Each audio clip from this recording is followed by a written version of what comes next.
Ser Podcast.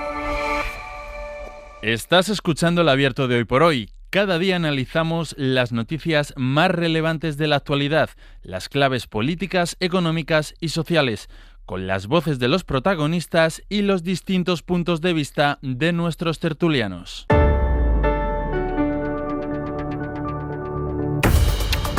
Tiempo para el análisis, tiempo para el abierto en el Hoy por Hoy de este martes, un martes que hemos seguido muy pendientes a lo largo de toda la madrugada de ese temporal que ha azotado la Comunitat Valenciana, el sur de Cataluña y que ahora se dirige hacia Baleares, es decir, que vamos a estar muy pendientes de lo que pueda pasar en las últimas horas. No ha habido que señalar ningún tipo de desgracia personal, aunque sí ha habido cauces desbocados y calles anegadas, pero de eso hablaremos después, como hablaremos también del acuerdo que anunciaron ayer Donald Trump y Benjamin Netanyahu para poner fin al asedio de Israel sobre la Franja de Gaza, del acuerdo que parecían tener los dos en esa comparecencia conjunta en la Casa Blanca después del encuentro, pero también de las palabras de Benjamin Netanyahu solo unas horas después, diciendo que en ningún caso Israel reconocería al Estado palestino, a pesar de que es uno de los puntos de ese acuerdo. Vamos a hacer una cosa, como hoy los tertulianos que ya están aquí sentados han llegado justitos, les voy a dar un poco de tiempo para que tomen el aire,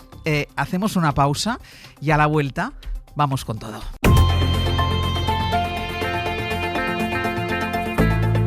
El Abierto. Ser Podcast. Ahora sí, todos sentados ya en esta mesa de análisis del Abierto. Voy a saludar por orden de aparición Eduardo Madina, que hay que decir que estabas antes de las 8:30. Eso, justo he llegado al límite, pero he entrado en tiempo. Has entrado. No así mis compañeros. No así tus compañeros. Cristina de la Hoz, buenos días. Buenos días. Que han entrado después de las 8:30. Pero no, la culpa es del ascensor. La culpa es del ascensor y además no he sido, te quiero decir, sería injusto con tu siguiente contertulio que dieras a entender que yo he llegado antes que él porque hemos llegado juntos. Ah, pero habéis entrado por puertas diferentes, ¿no? No, ¿Habéis entrado por juntos? Misma, pues yo pensaba que habíais entrado. Claro, estaba yo tan atribulada porque no aparecía nadie. José María Lasalle, buenos días. La culpa es mía. Yo que confiaba en ti. Pero precisamente la culpa es mía, pero sabiendo que la culpa era mía, le he hecho entrar por el sitio más rápido porque ya tengo una cierta experiencia. Ya lo saben los oyentes, ¿sabes? Que más de una vez digo, Lasalle llega apurando, siempre, pero porque no. De los tres que estáis aquí es el único que viene andando. Vivo al lado. Claro, entonces yo confiaba en ti, pensaba, bueno, el atasco, claro. Esas cosas que pasan, pero Lasalle y yo en ti pasa como en los colegios, pasa con el trabajo, cuando estás al lado es un problema. Te relajas, relajas. Dices, puedo hacer algo más. Venga, pues ya todos sentados, vamos a empezar este abierto y ahora iremos a ese acuerdo, que sin duda la noticia de más impacto de las últimas horas, pero me quiero detener primero en un episodio que vivimos ayer y que tiene mucho que ver en cuando nos hacemos la pregunta de cómo se propagan las mentiras, ¿no? ¿Cómo es posible que algo que se cuenta de una manera como no ha sido, llegue al final al imaginario de la manera que se cuenta mal, de la manera que se cuenta de mentira? Bueno, pues ayer, por ejemplo, nosotros escuchábamos unas declaraciones de la presidenta de la Comunidad de Madrid, de Isabel Díaz Ayuso, presidenta de la Comunidad de Madrid, que acusaba a otro presidente autonómico, en este caso a Imanol Pradales, de amenazarla, pero además amenazarla utilizando un lenguaje como el que en su momento utilizaba la banda terrorista ETA. El Lehendakari, ayer o antes de ayer, en un mitin en el País Vasco, me mandó un recado un tanto preocupante, porque lo de Ayuso es un pim pam pum, que es lo que vino a decir, que es lo que se decía antaño, me parece altamente preocupante. Y esto es socio del gobierno también, las amenazas, ¿no? El Echuna Ayuso, que te estamos siguiendo, sin venir a cuento. Y utilizando, como hacen siempre, pues en este caso el euskera y esa violencia verbal típica de los socios de Sánchez para intentar para intentar equipararnos luego a los demás. Luego tú, si lo denuncias o te quejas, eres tú que buscas la confrontación. Es como un gobierno que hace justo lo que denuncia y busca siempre el espejo de enfrente. Era en una entrevista en Telecinco, ella dijo eso, que el Lehendakari había hecho eso de pim pam pum, te estamos siguiendo, esa amenaza directa entre presidentes autonómicos para terminar señalando, que al final era el objetivo también, para terminar señalando al gobierno de Pedro Sánchez por ser socios de investidura del Partido Nacionalista Vasco. Claro, la entrevista quedó ahí, esa fue la declaración de Isabel Díaz Ayuso, amenazada por el presidente de Euskadi, por el Lehendakari de Euskadi, por el Lehendakari vasco. Claro, fuimos a buscar el origen. ¿Qué había dicho Imanol Pradales? ¿Qué había dicho el Lehendakari? We are Basque. We are Basque. Eta inglesez behar bezala entzunez badute, euskeraz ere argi eta ozen esaten diegu. Ayuso anderea, euskaldunak gara. Ayuso entzun, Euskadi euskaldun. Ayuso entzun, Euskadi euskaldun. Ayuso entzun, Euskadi euskaldun, que si no me equivoco es Euskadi habla euskera, ¿no? Esa sería... Sí, sí. A mí me ha parecido una polémica rara la que ha montado la señora Ayuso, porque yo creo que implica varias cosas. Primero, un profundo desconocimiento de la historia del Partido Nacionalista Vasco, que no necesitamos defenderle porque ya tiene quien lo hace, que son sus dirigentes, pero que nunca en ningún momento de su historia, que yo recuerde, le he visto defender proclamas a favor de la violencia. Todo lo contrario.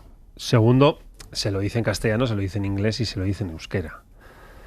Y le da un mensaje múltiple que lo que está haciendo es reafirmar una lengua que existe en Euskadi, que es el euskera, y que muchos de los ciudadanos y ciudadanas que son vascas y vascos la hablan y por eso son euskaldunes, ¿no? Está muy alejada la frase del Lehendakari Imanol Pradales de todo eco de los cánticos que en otro tiempo esa parte de la sociedad vasca que apoyó a ETA gritaba en las calles de Euskadi, que era lo del pim pam pum, que era una amenaza velada de atentado terrorista o de violencia contra personas que la sufrieron durante muchos años allí. No creo que haga falta sacar currículos de aquel tiempo, en los que por cierto nunca vi por allí a Isabel Díaz Ayuso, para andar desmontando una absurda escena que ha montado alrededor de una declaración en el Alderdi Eguna, que es el día del Partido Nacionalista Vasco, el Lehendakari del gobierno vasco, ¿no? Pero si lo que quieres discutir de políticas con las políticas que aplica el gobierno vasco, que está compuesto por dirigentes del PNV y dirigentes del Partido Socialista de Euskadi, no estaría mal escucharla un debate sereno sobre políticas que comparen, por ejemplo, la financiación en educación en Euskadi y en Madrid, que comparen la financiación en sanidad, que comparen la financiación en políticas públicas de carácter cultural, en financiación de políticas que son competencia del gobierno vasco, que también lo son muchas de ellas aquí en Madrid, y que comparen en términos de cohesión social un lugar y otro, ¿no? Más allá de entrar en debates absurdos y tratar de encontrar polémicas que no tienen sujeción porque se sujetan en una interpretación maliciente que ha hecho la señora Ayuso de las declaraciones del Lehendakari Pradales. Pues mira, ahora voy con vosotros, pero por eso que decías, no entiendo, no entiendo estas declaraciones y no entiendo la polémica que quiere generar Isabel Díaz Ayuso. Jefe de contenidos de Radio Madrid, Roberto Torija, buenos días. Hola, muy buenos días. Cuando ayer nosotros nos llamaba la atención, primero las declaraciones de Isabel Díaz Ayuso, que nadie la corrigiera, y después escuchando ya lo que había dicho Imanol Pradales el día antes, tú nos avisabas de que esta respuesta fuera de lugar, esta respuesta extemporánea completamente de la presidenta de la Comunidad de Madrid, esta declaración polémica no es casual, no es una metedura de pata, no es que ella no entienda el euskera, no es que ella no sepa lo que está diciendo, sino tú dices que hay toda una estrategia detrás para desviar la atención sobre otros asuntos que sí la señalan. Puede ser, por ejemplo, el propio desacuerdo que tiene con la cúpula de Génova al abordar el tema de Gaza. Sí, desde hace días Ayuso y cualquier miembro del PP madrileño tienen que explicar en cada intervención su apoyo al gobierno de Netanyahu en pleno genocidio. Y por eso tratan de subirse a cualquier polémica para salir de ese marco, especialmente ahora que su discurso contradice al del rey. El rey reina pero no gobierna, es decir, el rey no tiene que tomar más postura que la conciliación y nosotros por parte de nuestra administración el máximo respeto. Dijo también lo de Pradales, que el gobierno utiliza la inmigración para reventar los servicios públicos, habló de los coches de Fernando Alonso cuando le estaban preguntando por el genocidio. Lo que hay detrás son serias dificultades para explicar, por ejemplo, por qué el Partido Popular de Madrid no quiere suscribir en la Asamblea el discurso del rey ante Naciones Unidas. Es una guerra que debe terminar con la desaparición de Hamás y con Gaza en un estado en el que pueda salir adelante sin el terrorismo, sin esa amenaza de Hamás. Es el portavoz del PP madrileño que también forzó en esa intervención su propia polémica, llamando diputada transexual a la diputada Jimena González. En definitiva, es el manual de toda la vida de Miguel Ángel Rodríguez, forzar cualquier polémica mediática para que no se hable de los fallos en la gestión del gobierno de Ayuso o que no se hable de situaciones incómodas como esta en la que están en este momento. Torija, muchísimas gracias por el contexto. Hasta luego. Me gracias. parecía importante el contexto porque yo es que siempre me debato, cuando Isabel Díaz Ayuso dice algún tipo de barbaridad de este tipo, si hay que darle o no hay que darle publicidad. Lo que pasa que al final una cosa son sus declaraciones fuera de todo sentido, sus insultos incluso. Otra cosa es cuando se miente, y se miente de una manera tan flagrante. Y dice Torija, es el manual de Miguel Ángel Rodríguez. Bueno, es un manual, es una manera de hacer política, Cristina, llevada a unos extremos yo creo que peligrosos ya. Hombre, tú puedes generar polémica con algo que es interpretable. En el caso de lo de Pradales no lo es. Y además, Pradales no te ha amenazado. Incluso si te hubieran trasladado ese mensaje de lo que ha dicho Pradales, es difícil de concebir que el presidente del País Vasco se exprese en esos términos, ¿no? Lo primero que uno tiene que hacer es imposible, vamos a ver qué ha dicho realmente. Vamos, me parece de enorme gravedad que digas que es que te ha amenazado de muerte y utilizando el mismo eslogan que utilizaba ETA. No hay polémica posible cuando partes de un presupuesto que no existe y que no es así. Pradales se hacía eco, con bastante retraso, por cierto, del plante que dio la presidenta de la Comunidad de Madrid en la conferencia de presidentes, que se levantó cuando se utilizaron los pinganillos, ¿no?, por el uso de las lenguas cooficiales en cada uno de sus territorios. Yo, de todas maneras, discrepo de una cosa. Yo, sinceramente, no creo que el PP de Madrid o la Comunidad de Madrid esté incómoda con la posición que mantienen con respecto a Israel. Desde el principio la presidenta tuvo una posición muy pro-israelí, no la ha ocultado, ha insistido en ella. Es verdad que el discurso del rey, pues han presentado una moción en este sentido, Más Madrid y PSOE, para suscribir el discurso del rey, que tampoco habla de genocidio, habla de masacre. También habla y elogia al pueblo israelí y a la historia terrible que ha sufrido, pero el hecho no sería la primera vez que la presidenta de la Comunidad de Madrid mantiene un discurso muy distinto al de Génova o al del resto de los varones territoriales, y eso nunca le ha supuesto un problema. Y yo creo que esta vez tampoco, sinceramente. Lasalle.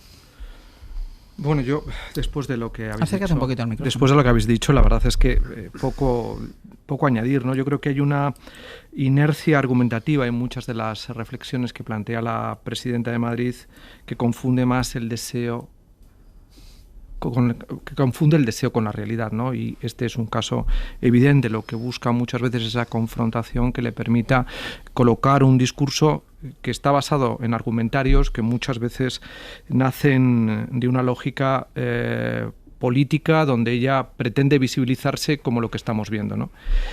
Eso hace que la argumentación muchas veces sea más inducida que propia, y tiene que ver probablemente con los entornos que nutren de muchas de sus declaraciones a la presidenta de Madrid.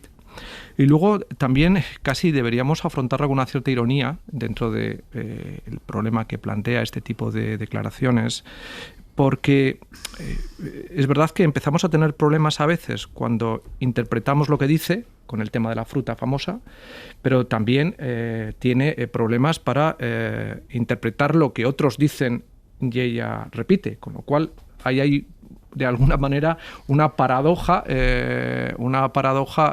interpretativa sobre el lenguaje que debería ser objeto de algún tipo de reflexión, ¿no?, en las facultades de derecho, de comunicación. Que hay cosas que yo creo que no se prestan a la interpretación. Esto que está diciendo es una mentira. O sea, no hay interpretación posible. Claro, pero como también sabemos lo que dijo en presencia del presidente del Gobierno en el Congreso de los Diputados. Tampoco hay interpretación. ¿Vale? Le insultó, le llamó hijo de puta. Por tanto, pero ella coloca en esa lógica que, como digo, hay una inercia argumentativa inducida por parte de un entorno que le da mucha importancia a visibilizar este tipo de argumentarios, porque lo que piensan son en las redes sociales, en la generación de tráfico y sobre todo en la construcción de una personalidad que se caracteriza por desarrollo una especie de guerra cultural permanente contra todo aquello que no forma parte del imaginario que alimenta mi discurso.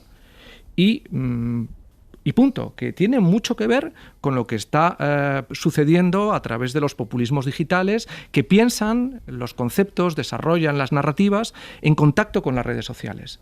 Y probablemente es lo que sucede con la presidenta de Madrid, que está más pendiente del impacto que van a generar las declaraciones y, por lo tanto, el tiempo que estamos ahora mismo dedicándole y ocupando alrededor de lo que ella dice o no dice, porque ese es fundamentalmente su objetivo. visibilizarse y convertirse realmente en protagonista de una realidad que probablemente la convertiría más en anécdota marginal de lo que realmente es el protagonismo de las noticias. Pero yo planteo una cuestión, ¿eh? ¿Cómo hacemos los medios, ya no sé si llamarlos tradicionales, no sé cómo autocalificarnos, si te digo la verdad, porque también dentro de nosotros cada uno es de su padre y de su madre.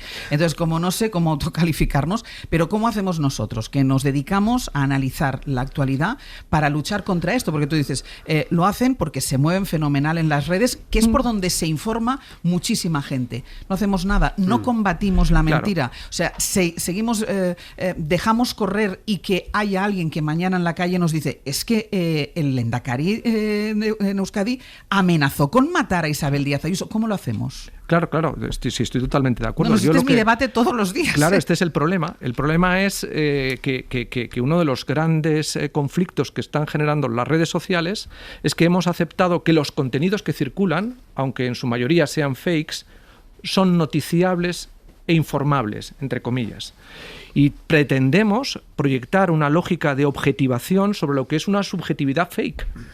Y lo que deberíamos ser capaces es de ir realmente replicando respecto de este tipo de comportamientos, no la visibilización que los desmonta, sino la demostración de lo que son es esencialmente eso, un discurso fake, una narrativa que lo que busca es desestabilizar la verdad.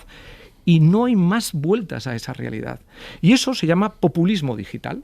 Y esto, desgraciadamente, es un fenómeno que nos acompaña y nos va a tener que acompañar. Y me parece súper razonable que tratemos de desmontar los argumentos que construyen un personaje. Pero no olvidemos que el personaje se construye porque, en este caso, de acuerdo con, el argumentario más o menos sostenido en la psique colectiva madrileña, en términos políticos, esto sería perfectamente congruente, razonable y asumible. Y eso es lo que deberíamos preocuparnos.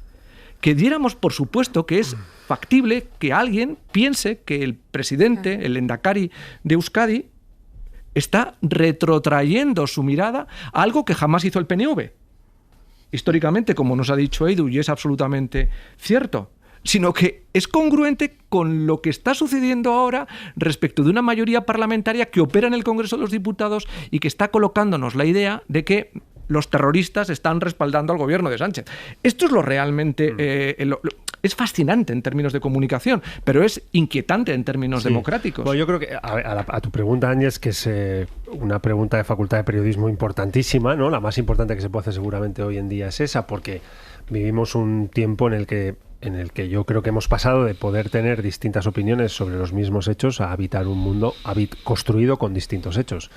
Y hay un debate sobre la naturaleza de la verdad y la naturaleza de la mentira, ¿no? Pues aparece un presidente, la escena se abre el telón, aparece un presidente y dice: me merezco el Nobel de la Paz porque he cerrado 10 guerras desde que llegué. Y es falso, pero lo dice.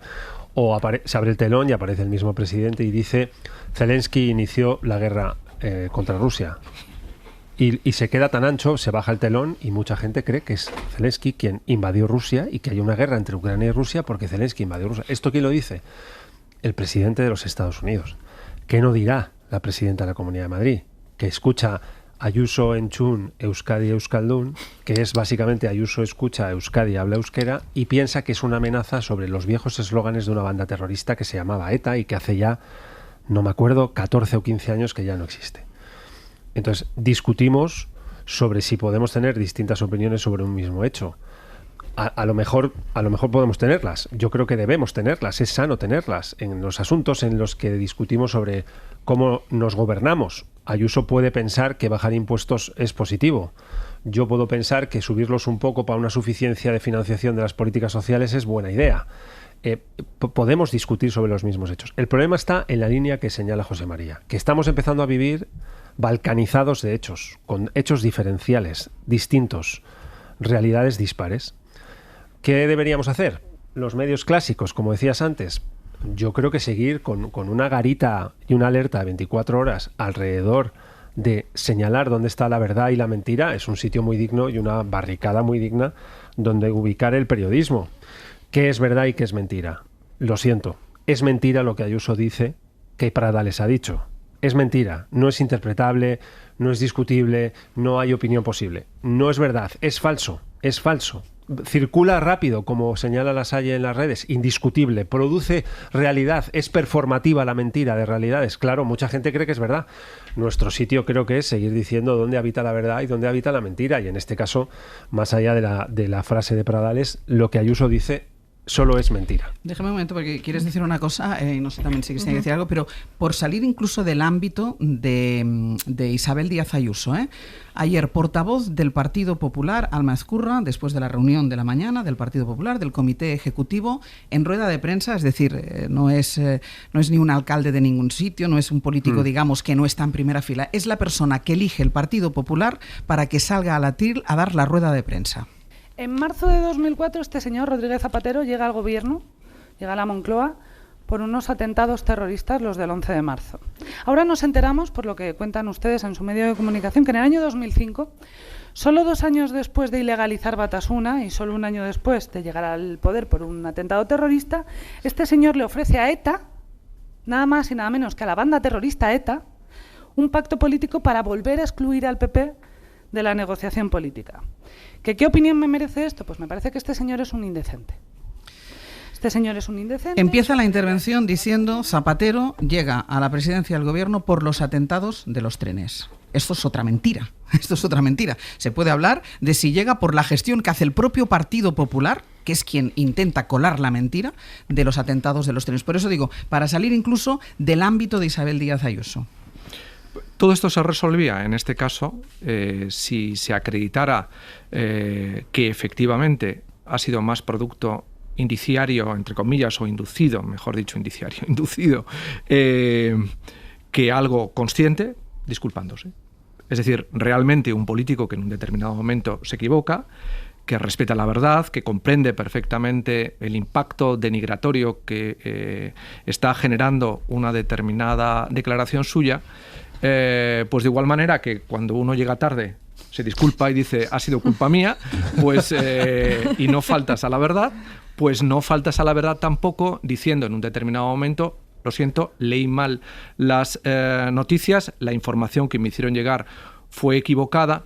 Y entonces ahí es donde realmente se aprecia, primero, la modestia con la que el político se aproxima al sentido que tiene sobre sí mismo y cómo se ve, y en segundo lugar, al respeto a los propios hechos que conforman la verdad, que opera como un elemento basilar sobre el que se sostiene la conversación pública, la conversación política. ¿Lo veremos? Pues esta es la prueba ¿no? Esta es la prueba que nos determinaría si testamos o no correctamente si hay un populismo digital detrás, si hay una lógica performativa donde uno está deseando que pasara esto en la realidad, etcétera, etcétera. Cristina, y cierro ya. Yo creo que hay una clave, que no es que un mismo hecho pueda ser interpretado o opinable de distintas maneras, como decía Eduardo, sino que es que vivimos realidades paralelas. Y además hay mentiras que empiezan a circular. Quiero recordar que estuvo también la mentira de la bomba Lapa, que varios ministros la usaron, aquello se rectificó, nadie iba a poner una bomba Lapa al presidente del gobierno, pero los ministros siguieron hablando de la bomba Lapa como si fuera una amenaza para el jefe del Ejecutivo, cuando ya se había demostrado que no, que era en otro contexto y que el policía hablaba de sí mismo: me van a poner una bomba Lapa. Es decir, este es otro ejemplo de una mentira que no se rectifica, que nadie dice, di crédito a una información que era falsa, que estaba manipulada, que estaba confundida, y aquí tenemos otro ejemplo, y es eso, las realidades paralelas y sobre todo la incapacidad de rectificar y decir, nos hemos equivocado en esto. Yo creo que decías, Lasalle, la posibilidad, ¿no? y demostrar hasta cierta humildad. Yo creo que en absoluto, o sea, la política nos ha enseñado que la petición de disculpas ha sido borrada de la manera de conducirse en nuestra clase política. Sí, sí.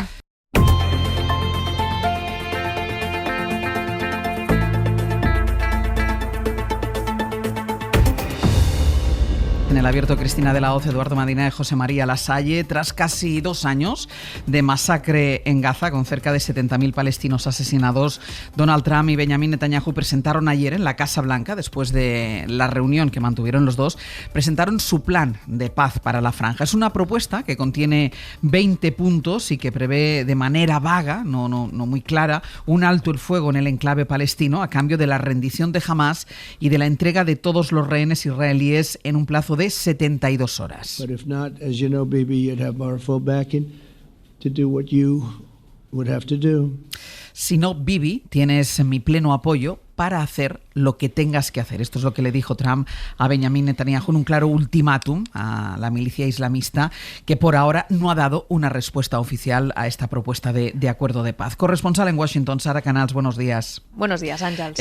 Sara, es un plan de paz que en términos prácticos supondría el sometimiento militar y político de la franja, cuyo gobierno provisional quedaría bajo la tutela de una junta internacional que estaría presidida por el propio Donald Trump y que daría pie a una reconstrucción, es verdad que con tintes de pelotazo inmobiliario. Sí, vendiéndolo como un plan de paz no solo para Gaza, sino para todo Oriente Próximo. And I'm not just talking about Gaza. Gaza is one thing, but we're talking about much beyond Gaza. El presidente Donald Trump ha desvelado esta propuesta de 20 puntos que contempla el cese de hostilidades inmediato, la liberación de todos los rehenes en 72 horas a cambio de la liberación de los prisioneros gazatíes y un periodo de transición sin Hamas ni Israel, que deberá retirar sus tropas y comprometerse a no ocupar Gaza. Habría amnistía para los miembros de Hamas que entreguen las armas y la franja la gobernaría un comité palestino, tecnócrata y apolítico, bajo la supervisión de la llamada Junta de la Paz. The Board of Peace, we call it. The Board of Peace, sort of a beautiful name, the Board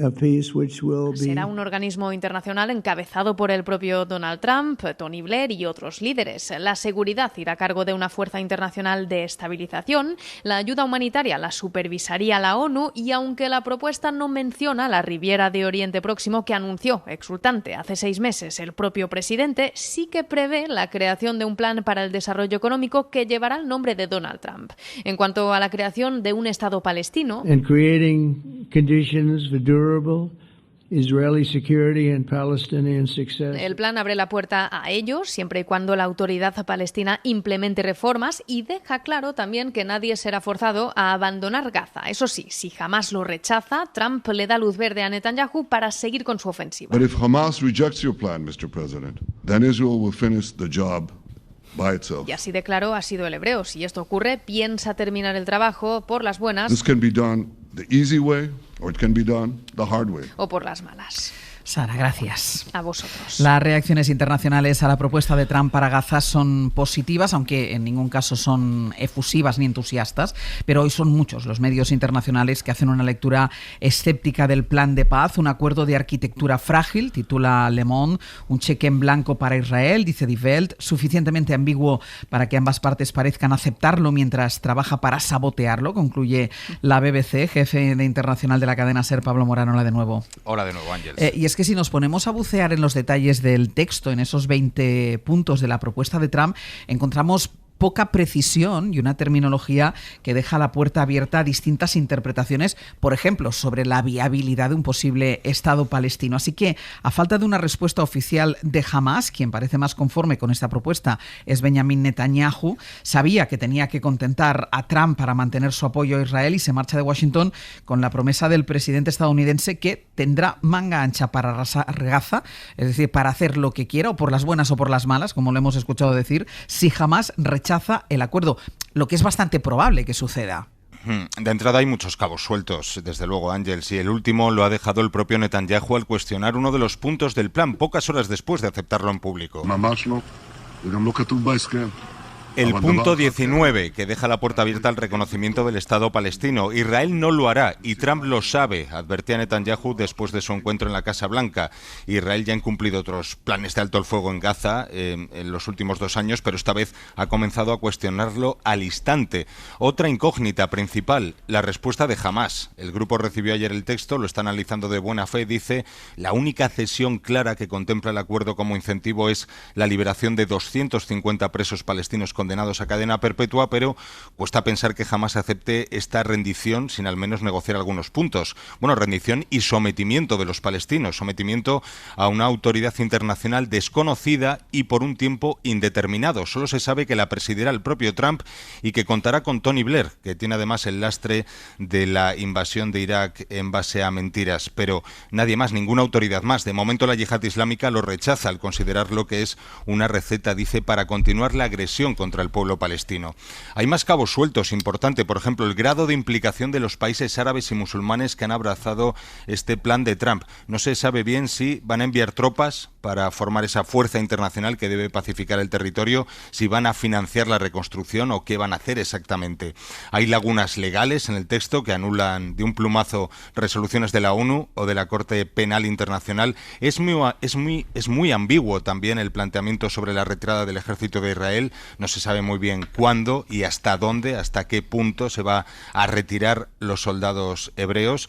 Muchas lagunas en un texto que a la catedrática de Estudios Árabes, Luz Gómez, le sonaba anoche en Hora 25 a un puro y duro ultimátum. Lo terrible de lo que ahora propone Trump es que da vía libre ya definitivamente a Netanyahu para, como él dice, además lo dice con esta expresión, para acabar el trabajo. Algo con lo que le siguen presionando a Netanyahu sus socios ultras, de los que depende su gobierno, y que han venido apostando por algo que rechaza el plan de Trump en uno de sus puntos, que es precisamente la colonización de Gaza. Pablo, gracias. A ti, hasta luego. Vamos a una pausa y así podemos retomar el análisis sin interrupciones. En el abierto, Cristina de la Hoz, Eduardo Madina y José María Lasalle. Y saludamos también a Ignacio Álvarez Osorio, es catedrático de Estudios Árabes e Islámicos en la Universidad Complutense de Madrid y coautor del libro Gaza, crónica de una Nakba anunciada. Ignacio, buenos días. Buenos días, Ángeles. ¿A qué te suena a ti esta propuesta para Gaza que presentaron ayer Donald Trump y Benjamin Netanyahu? Bueno, más que propuesta, se trata de un ultimátum, ¿no? Encaminado a que Hamás abandone las armas, se rinda, y con unas garantías totalmente inciertas, ¿no? Porque le obliga a liberar a los rehenes vivos y muertos en tan solo 72 horas, mientras que no se garantiza en absoluto ni la retirada del ejército israelí, ni tampoco pues que haya, ¿no?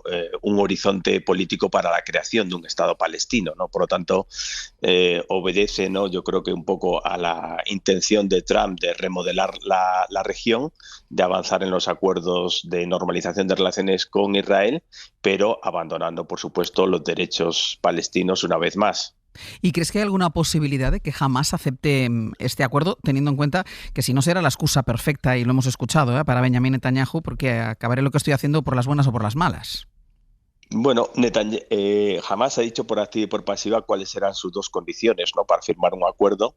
La primera de ellas era una retirada completa de las tropas israelíes del territorio, algo que hoy por hoy no contempla en ningún caso el acuerdo firmado, ¿no? Porque cuando se habla de retirada se habla más bien de repliegue parcial y no queda claro, ¿no? Hasta qué punto las tropas israelíes saldrán, ¿no? De ese territorio ocupado, ¿no? Además habla de condicionar ese repliegue al despliegue de fuerzas internacionales de países árabes, países musulmanes, sobre los cuales no se sabe cuándo estarán listas, ¿no? Es algo que puede durar meses o años, ¿no? Entonces es algo realmente incierto, ¿no? Lo que promueve ese acuerdo, y la principal baza negociadora, recordémoslo, que es la liberación de esos rehenes, tendría que ser en el plazo de tan solo 72 horas, ¿no? Con lo cual jamás se quedaría sin su principal baza negociadora.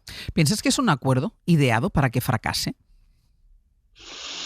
Bueno, yo creo que intenta contentar a unos y a otros, y al final me parece que no contenta a nadie, ¿no? Porque es cierto que prevé, ¿no? Por ejemplo, la entrada de ayuda humanitaria. Es cierto que también promete la rehabilitación de las infraestructuras, la reconstrucción futura, pero también es cierto que no deja claro cuáles son los plazos, ¿no? Cuál es el calendario, cuál es la hoja de ruta para que se llegue, ¿no?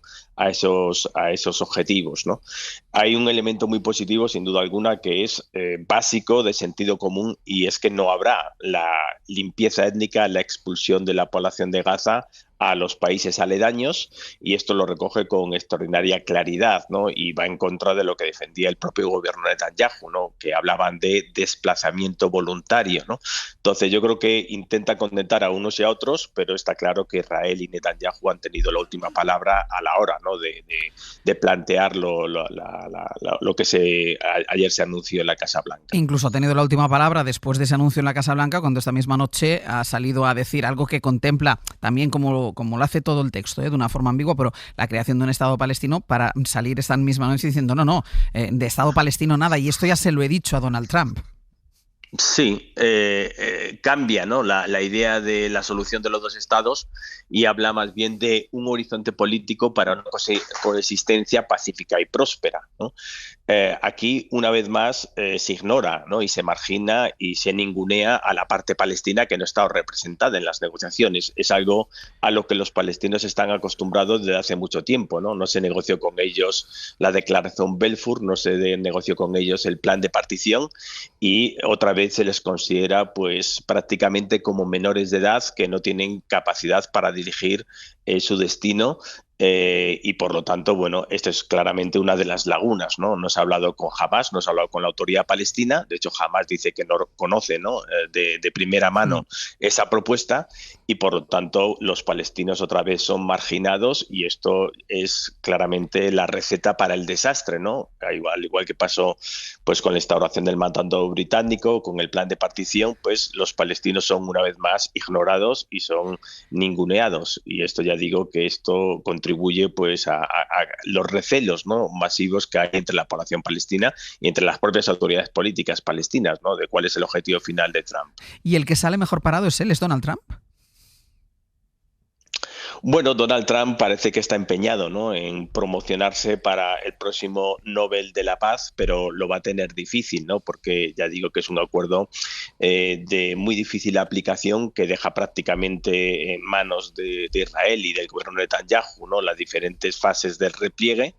Y bueno, incluso en el caso de que Hamás se niegue a reconocer este acuerdo, pues le da vía libre, ¿no?, para que arrase por completo la Franja de Gaza e incluso pues pueda haber una eventual expulsión de la población, ¿no? Por lo tanto, ya digo que no es un acuerdo, sino más bien es una especie de ultimátum para que Israel, bueno, para que Hamás o bien se rinda o se desarme o camine, ¿no?, hacia la aniquilación. Pues Ignacio Álvarez Osorio, como siempre, muchísimas gracias. Un placer, muchas gracias. Hasta luego. Lasa, ¿y a ti que te suena? Has dedicado las claves a él. ¿A qué te suena este acuerdo? Bueno, la verdad es que suena a una paz que esconde detrás un negocio y un negocio inmobiliario, ¿no? Yo creo que esto es lo más relevante. Estamos viendo realmente el proyecto que ya Donald Trump nos mostró a través de un vídeo hecho por inteligencia artificial en febrero de este año, donde se visualizaba, casi en un spoiler, lo que en estos momentos estamos leyendo a través de la declaración hecha ayer en la Casa Blanca, donde se anuncian 20 puntos de un plan de paz que se concibe con una metodología muy sencilla. O lo aceptan los palestinos o tienen que atenerse a las consecuencias. Y las consecuencias ya las ha descrito el propio Trump y las ha confirmado Netanyahu. Acabará el trabajo y ya entendemos ¿qué quiere decir esto? ¿Qué quiere decir esto, ¿no? Que es reanudar la masacre genocida que ha acompañado el trabajo de Israel estos últimos meses, ¿no? Ver otra vez a los palestinos condenados a padecer un silencio de los corderos donde ni la autoridad palestina es tenida en cuenta, pero ni Naciones Unidas, a quien tan solo se le confía la responsabilidad de gestionar la ayuda humanitaria, sin que pueda validar nadie que tenga legitimidad internacional para discutir estas cuestiones, teniendo en cuenta que todo esto viene de un mandato que originalmente la Sociedad de Naciones confió a una serie de potencias para gestionar la solución de un conflicto como el que se planteó después de la Segunda Guerra Mundial. Es decir, hay toda una metodología que responde claramente a esta mentalidad de una modernidad desarrollista, autoritaria, donde lo primero que se pone sobre la mesa es vamos a transformar económicamente la zona de Gaza y la vamos a transformar porque lo prioritario es desarrollar un plan que además reviste el nombre de un plan de desarrollo que tiene unas claras componentes inmobiliarias. De verdad, merece la pena leerse los 20 puntos, donde además se habla de crear una zona económica libre de interferencias, que promueva la captación de capitales, es decir, diseñando que la solución es una solución público-privada donde los inversores internacionales tienen mucho que decir. Se crea un comité que parece más un consejo de administración que rinde cuentas a una junta de paz donde está el presidente de los Estados Unidos con otros líderes mundiales acompañando la supervisión de un proceso tecnocrático, y se insiste en que lo tecnocrático es lo que aporta modernidad al concepto que está implementándose, es de verdad, y un concepto que al final busca un objetivo, convertir Gaza en un resort, pues como Dubái o como Doha. La verdad es que es tremendo. O sea, es tremendo. Sí, bueno, yo creo que consagra en parte algo que ha venido desarrollándose de un tiempo a esta parte. Israel es una sociedad, es un país democrático que ha operado con arreglo a un parlamento democrático, que vive dentro de su marco de contradicciones, como todos los países tienen, envuelto en un conflicto árabe-israelí de raíces históricas profundas que conocemos todos y que hemos tratado mil veces, ¿no? Dentro de él, de ese país, han habitado tensiones de sectores sociales que han aceptado la visión palestina sobre el territorio y otros sectores que no la han aceptado. Esos sectores, los que eran capaces de convivir con una visión palestina en términos de convivencia en paz de dos estados, tenían una cierta sintonía con la posición diplomática expresada por la gran mayoría de los Estados miembros del sistema ONU, que imaginaban un posible escenario de paz basado en los viejos arquetipos, que eran convivencia de dos estados con fronteras más o menos estables en la línea de la guerra del 67, con una capitalidad compartida en la ciudad de Jerusalén, conviviendo en paz y desarrollándose armónicamente. Este era el aspiracional de Naciones Unidas. Los sectores de la sociedad israelíes más cercanos a esa posición estaban más en sintonía con ella. De un tiempo a esta parte, Benjamín Netanyahu, desde el 7 de octubre, los atentados terroristas de Hamas, hasta esta parte, Benjamín Netanyahu ha impuesto la otra visión. Y este acuerdo con el señor Donald Trump consagra una visión del territorio donde está completamente excluida la visión que tiene Palestina del propio territorio. Me organizo yo por fuera, con el apoyo exterior del presidente de los Estados Unidos, para tomar mis decisiones en línea de lo que contaba y expresaba ahora, en mi opinión, de manera brillante José María Lasalle, sobre lo que tiene que ser el territorio. Lo decido yo. Y tú tienes dos opciones. O lo aceptas, o Bibi, como dice Trump, el señor Benjamín Netanyahu, con no sé cuántas causas judiciales por corrupción, fraude, abuso de confianza, etcétera, etcétera, en los tribunales israelíes, abiertas todavía, hará lo que tenga que hacer. Y eso que hará parece que es completar lo que ha empezado desde hace tiempo, que es un genocidio de exterminio completo de la población palestina del territorio. Primero anuló su capacidad de fijar una visión del territorio y después anuló a la población que habita en el territorio. Conclusión, me lo quedo yo. Bueno, huele más a una amenaza, a una especie de ultimátum, a un o lo tomas o lo dejas, que a un acuerdo de paz que parta de un diálogo entre las partes, con visiones multilaterales acompañándolo, etcétera, etcétera, ¿no? Sobre la visión económica, déjame un momento, Cristina, porque me acaba de entrar ahora Bayo el acuerdo que decía Lasalle, léanse los 20 puntos porque vale mucho la pena, y precisamente sobre lo que decía Lasalle de convertir, que era el objetivo inicial, y así lo manifestó y quedó clarísimo en ese anuncio de inteligencia artificial, que en aquel momento nos pareció a todos una auténtica locura y que ahora vemos que ese era el objetivo y que tiene visos de convertirse en realidad. En el punto 10 dice: se creará un plan de desarrollo económico de Trump para reconstruir y revitalizar Gaza mediante la convocatoria de un panel de expertos que han contribuido al nacimiento de algunas de las prósperas y milagrosas ciudades modernas de Oriente Medio. Estaban los ejemplos que tú estabas poniendo. Numerosas propuestas de inversión bien pensadas e ideas de desarrollo prometedoras han sido elaboradas por grupos internacionales bien intencionados y se considerarán para sintetizar los marcos de seguridad y gobernanza necesarios para atraer y facilitar estas inversiones que crearán empleo, oportunidades y esperanza para el futuro de Gaza. ¿Más claro? O sea, algunos puntos hemos dicho que eran ambiguos. Este no es nada ambiguo. Parece el plan de desarrollo de López Rodó, es decir, esa modernidad autoritaria que transformó una economía agraria y atrasada, subdesarrollada como era la española de los años 50, en la 10ª economía del planeta. Pues esto es lo que está buscando a través de un pelotazo inmobiliario. Es una cosa realmente... Cristina. Claro, estamos hablando del perfil de dos personajes que son Trump y Netanyahu, que nos generan un enorme escepticismo y que efectivamente su evolución sobre este conflicto ha ido variando. Trump criticó hace poco los intentos de Netanyahu sobre Cisjordania, ahora hay un plan de paz. Yo, en todo caso, a pesar de las críticas, a pesar del escepticismo, a pesar de la prudencia que podemos tener sobre alguno de los puntos de este acuerdo, creo que es una oportunidad que no se puede dejar escapar. Sinceramente lo pienso, después de 2 años de una matanza, de un genocidio. Tiene lógica que se pida la rendición de Hamas, es un grupo terrorista que entregue las armas, se promete incluso una amnistía.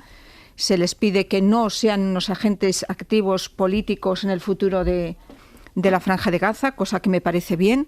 Hay que recordar que la Autoridad Nacional Palestina, ha recibido... Es que no va a haber ningún agente político en el futuro de la Franja de Gaza. Sí, se habla de un gobierno provisional, efectivamente, de tecnócratas, pero se habla de la provisionalidad. Es decir, es verdad que nos faltan concreciones temporales sobre muchas de las propuestas que hay, claro. Pero incluso la Autoridad Nacional Palestina lo ha recibido, no con entusiasmo, pero lo ha recibido de manera positiva en muchos países árabes. Creo que lo prioritario es parar la matanza que se está produciendo por parte de Israel. Posiblemente lo que habría que hacer es pedir muchas más garantías a Israel. Y ya hemos visto que Netanyahu a la salida ya cuestionaba aquello de que no va a haber un Estado palestino. Yo me gustaría ser positiva. No lo sé, no sería la primera vez que Netanyahu rompe una tregua. Esto ya ha pasado en 2 años, yo creo que ya ha pasado como 3 o 4 veces. ¿Que es un principio de acuerdo? Pues sí. ¿Que tiene algunos puntos dudosos? También. ¿Que no establece cuestiones concretas sobre la implementación de algunas de las medidas? Sí. Pero que puede ser un primer paso para que Israel acabe con la matanza y la masacre de civiles en la Franja de Gaza, yo creo que también. Querría ver el aspecto positivo de algunos de los puntos de este acuerdo. Veremos cuál es la respuesta de Hamás, que es importante para ver si esto llega a algún sitio o no. Vamos a hacer una pausa y a la vuelta vamos con la política doméstica y todo a partir de la presentación de ese plan migratorio por parte del Partido Popular en la reunión de sus varones este fin de semana en Murcia.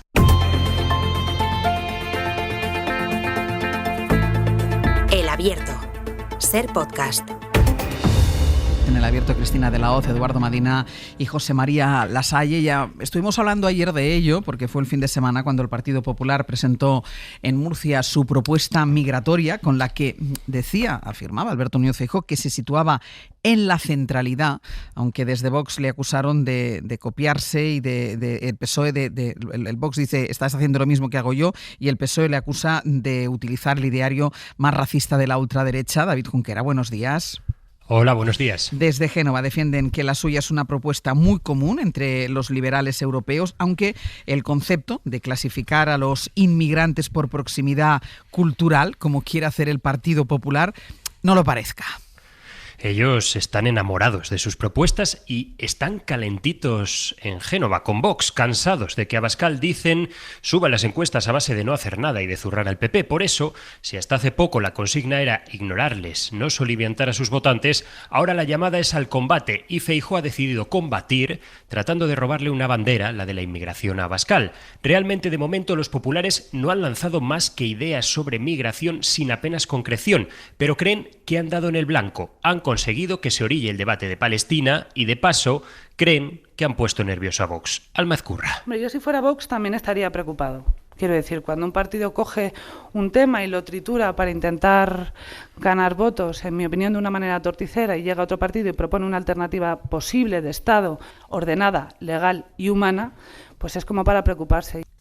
El PP califica su propuesta como posible de Estado, ordenada, legal y humana. Y fuentes de Génova creen que el PSOE abogaría por algo similar si Sumar les dejara. Piensan que la preocupación por la inmigración es transversal y para pescar lo máximo posible, dijo Feijóo que ellos no están ni con los que quieren puertas abiertas ni tampoco con los que quieren echar a los inmigrantes al mar. Abascal le respondió y malician en Génova que el que se pica... En esa parte del discurso, cuando Feijóo habla de echar a la gente al mar, no menciona a Vox. Y a mí me parece que eso...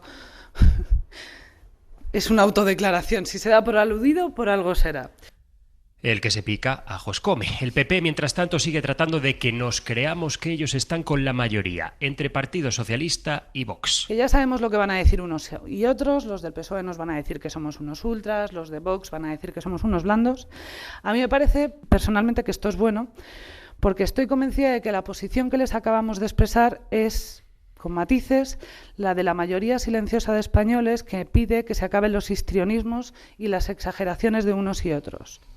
Ni brazos abiertos para la inmigración ni tampoco puños cerrados. El PP, que sube el nivel de decibelios contra Abascal y compañía, aunque desde algunos territorios alertan: vayamos con cuidado, no perdamos el centro, no alimentemos a Vox y tampoco olvidemos que, tal como están las encuestas, igual nos toca mendigarles investiduras en apenas unos meses. Junquera, gracias. Gracias. Reivindica, Cristina, la centralidad de su propuesta, aunque hay algunas baronillas que están un poco preocupados porque ven esta centralidad un poco desplazada hacia la ultraderecha, y con el propio contenido hay algunos de los aspectos que son más propios del ideario de Vox que de alguien que se sitúa en la centralidad.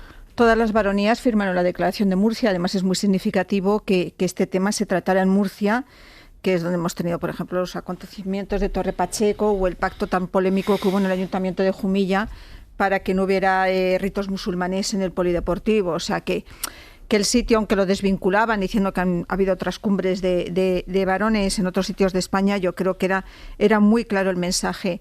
Ha habido evidentemente un endurecimiento del mensaje del PP con respecto a la inmigración, y no solo eso, sino que lo ha convertido en uno de los ejes de su discurso. Pero yo creo que vamos a ver, el PP sondea, testa los temas de debate público. Y estoy convencida de que esto responde a lo que arrojan sus sondeos, que puede ser una preocupación real o inducida, porque a lo mejor es una preocupación totalmente inducida, sobre el tema de la inmigración, que por otro lado también detecta el CIS. La inmigración pasaba de ser un tema muy secundario a convertirse de repente en uno de los problemas más importantes para la ciudadanía. Y entonces, en ese sentido, es verdad que en todo caso hay que recordar que no es solo un debate en España, es un debate en toda Europa. Creo que vamos a hablar también de la Convención de los Laboristas Británicos. Hay que escuchar lo que dice el laborista Starmer sobre el tema de la inmigración, o lo que ha dicho Scholz sobre el tema de la inmigración cuando era canciller, es decir, o el conjunto de Europa o el último pacto que hubo de inmigración y asilo, que endurecía, que lo firmó también España, y endurecía las condiciones de entrada y de permanencia en el espacio europeo.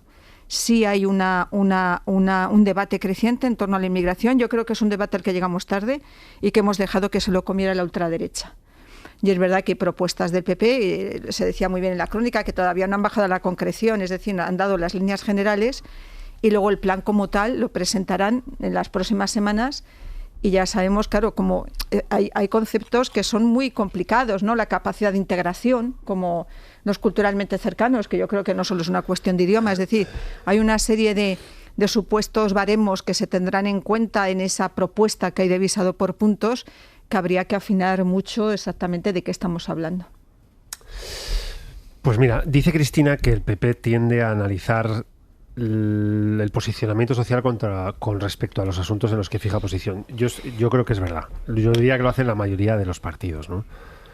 Lo que pasa que en el caso del PP, algunos más que otros. Porque, por ejemplo, el que hemos hablado hasta hace poco lo ha estudiado poco. Por eso Ayuso grita tanto. Por eso está a tanta distancia del estado de ánimo y del sentido común general de la sociedad española con respecto a lo que está sucediendo en Palestina. Por eso sus discursos están a mayor distancia. Aquí es probable que si uno mira el CIS, sienta que este discurso del Partido Popular, el último que hemos escuchado por boca del señor Feijóo, esto de un visado por puntos, y la expulsión del país de todos aquellos inmigrantes que cometan delitos, huele más a una lectura de las curvas de intención de voto, que están cogiendo mucha fuerza últimamente en la frontera derecha del Partido Popular, porque creo que son medidas que huelen a extrema derecha. Por afinar, España tiene 48.600.000 habitantes. 6,5 millones son personas que han venido de otros lugares del mundo y viven aquí, con arreglo a una carta de ciudadanía, igual que el que ha nacido en Chamberí o en el Ensanche de Bilbao. Igual, a efectos de derechos y obligaciones de ciudadanía, igual. Igual, excepto para aquellos que no son iguales.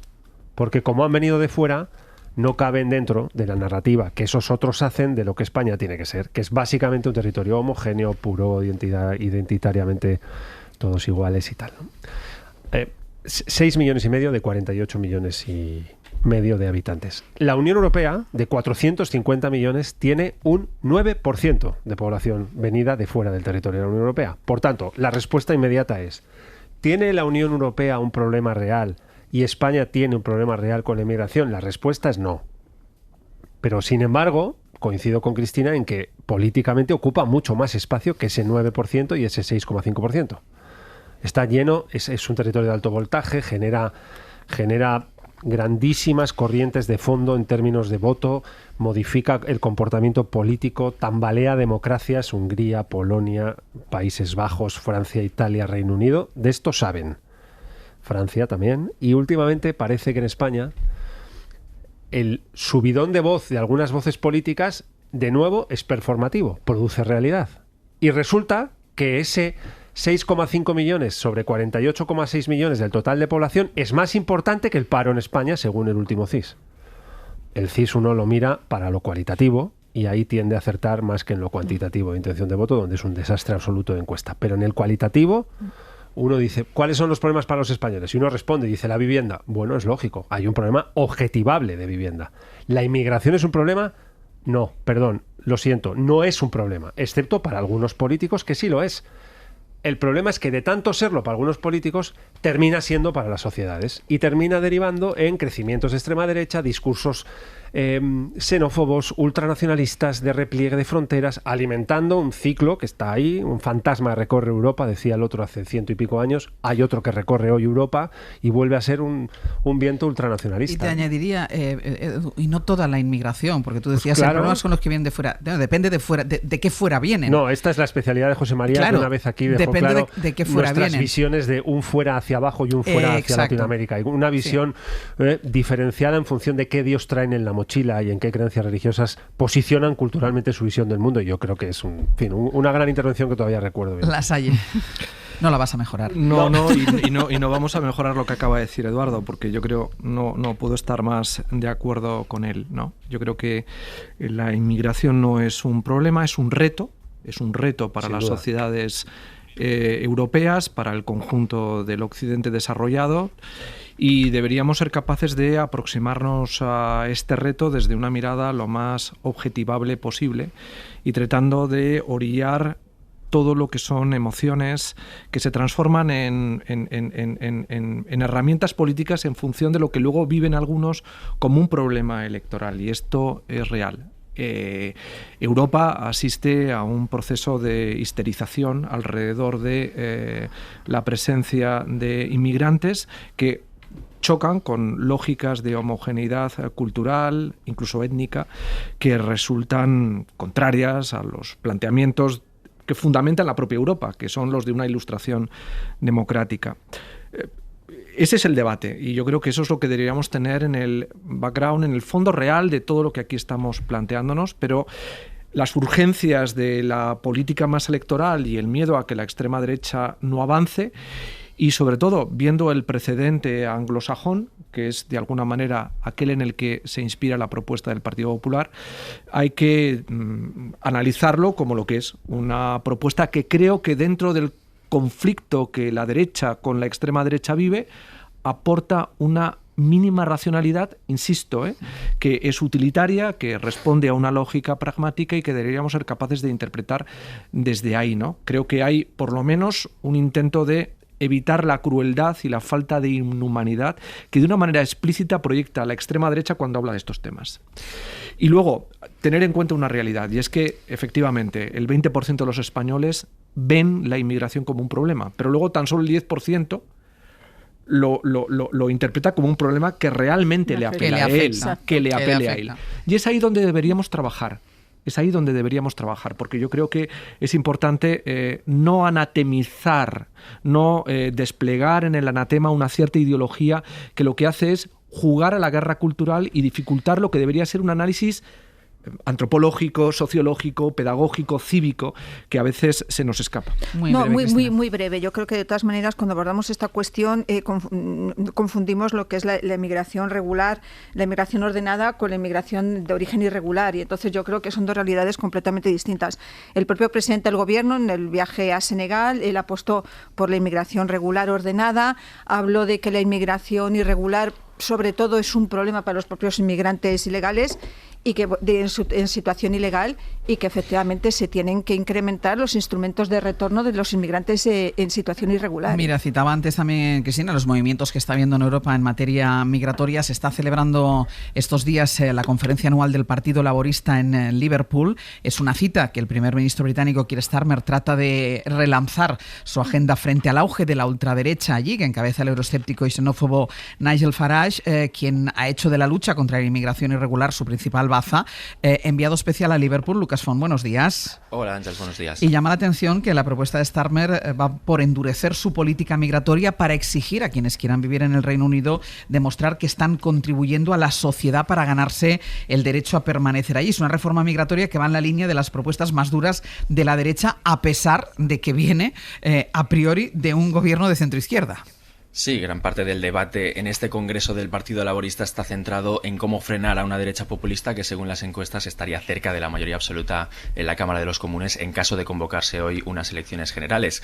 Una parte clave de la estrategia del gobierno contra los populistas es el discurso contra la inmigración, y la medida anunciada ayer por la ministra del Interior, Shabana Mahmood, es un paso más en esa dirección. Según sus planes, las personas que quieran optar a la residencia permanente en el Reino Unido no podrán estar recibiendo ayudas sociales ni tener un historial delictivo, y deberán hacer voluntariado y tener un buen nivel de inglés, además de tener trabajo y contribuciones a la seguridad social. Unas medidas necesarias, según Mahmood, para recuperar la confianza de los votantes de clase trabajadora, que se están inclinando cada vez más por el partido de Nigel Farage, Reform UK. La escuchamos. Working class communities will turn away from us. Decía Mahmood que las comunidades de clase trabajadora darán la espalda a su partido y buscarán consuelo en las falsas promesas de Farage si el gobierno no retoma el control de las fronteras. En su discurso de hoy, Starmer alertará sobre las políticas divisivas de la derecha populista, pero el giro a la derecha del gobierno en materia migratoria y las dificultades para mejorar la calidad de vida de las familias están provocando unas divisiones internas que se están notando más que nunca en este Congreso. La posibilidad de que el alcalde de Manchester, Andy Burnham, pueda reemplazar a Starmer en el corto plazo es todavía remota, pero cada vez son más los miembros del partido que defienden su posible candidatura. Según una encuesta publicada ayer, casi 2/3 de la militancia considera que sería un mejor líder que Starmer. Pues seguiremos pendientes de lo que pasa en ese Congreso. Gracias, Lucas. A vosotros. Y una última cosa, porque está en marcha ya el Consejo de Ministros. Mariola Lourido, buenos días. Buenos días, Ángeles. Y va a aprobar el Ejecutivo esta mañana el anteproyecto para tipificar como delito específico la violencia vicaria.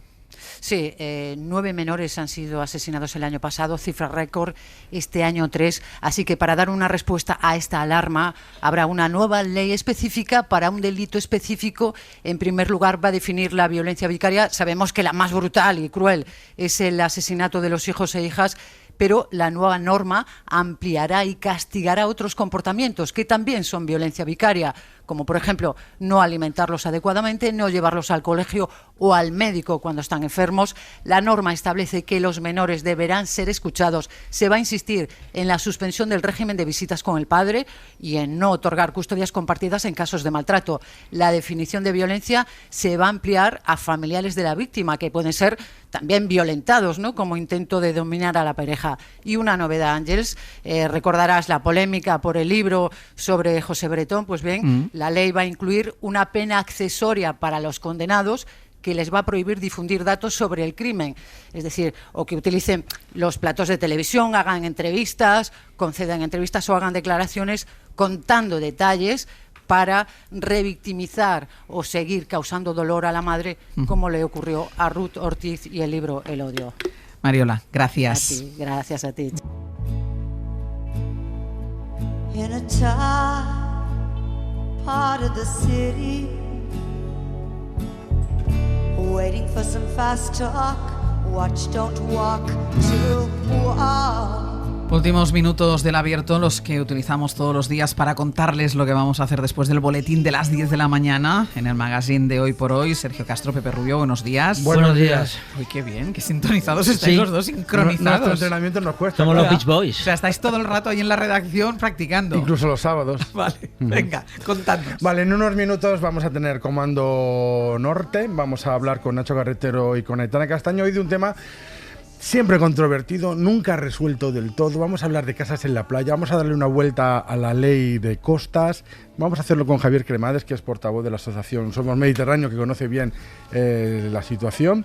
Y a ver qué sacamos en claro una vez más. Venga, a ver qué pasa. ¿Qué más? Bueno, en mis experiencias, hoy tenemos a María Luisa, 84 años. Se crió en el mismo edificio donde estaba nuestra emisora en Ciudad Real, donde además trabajó como locutora 4 años. Y fue quizás la mejor experiencia de su vida. No habla de su experiencia y de ese edificio que marcó su vida. O sea, con bajar las escaleras ya estaba en la radio. Ya estaba, fíjate, no tiene que darse el madrugón, es decir, Exacto. 5 minutos antes y fuera. Y fuera. Y después nos vamos a meter en un jardín porque hace unos días, hace unas semanas mejor, traje de mi pueblo unos cactus. ¿Ah, sí? Del jardín botánico que se llama concretamente Mora y Brava. ¿Pero te los dieron o los robaste? No, me los dieron como vale, donación para el jardín de Barba. Vale, me lo vale. dieron en el jardín botánico de Casa Arabonela. Y hoy va a hablar, a raíz de esa donación, pues va a hablar Eduardo Barba de los cactus. Vale. Ese es el tema. ¿Y los oyentes qué tienen que hacer? Pues, ay, los oyentes. Pues todas las dudas y Tienes todas... aquí a Sergio poniéndote un No, papel pero es culpa delante. mía porque yo hago el avance y siempre le pongo oyentes escrito y no se lo he puesto. No, pero bueno, me acuerdo. Pues eres capaz de Es improvisar. capaz de improvisar. 900, 100, 800 para cualquier duda, no solo para cactus, para cualquier planta, árbol de jardín. Pueden llamar ya al 900, 100, 800 y Eduardo Barba responderá a partir de las 11. Venga, cerramos el programa con 15 minutos de fama con Martín Bianchi. Hoy todo el equipo de redacción de esta sección, capitaneado por el asesoramiento de Eduardo Madina, hemos creído conveniente hablar de la victoria en la regata de Nueva York del Rey Emérito, que siempre gana, ¿eh? Y luego de los duques de York, que están apartados de la corona británica por apoyar a Jeffrey Epstein y su comportamiento, que es muy poco fiable, la verdad. Ya, claro. Esto Sí, tiene sí, que ser es que así. no es bonito. Eso es correcto. Eso no es bonito. Cristina de la Hoz, Eduardo Madina, no te pierdas la sección. Y José María Lasalla, hasta la semana que viene. Gracias. Adiós. Para no perderte ningún episodio, síguenos en la aplicación o la web de la SER, Podium Podcast o tu plataforma de audio favorita.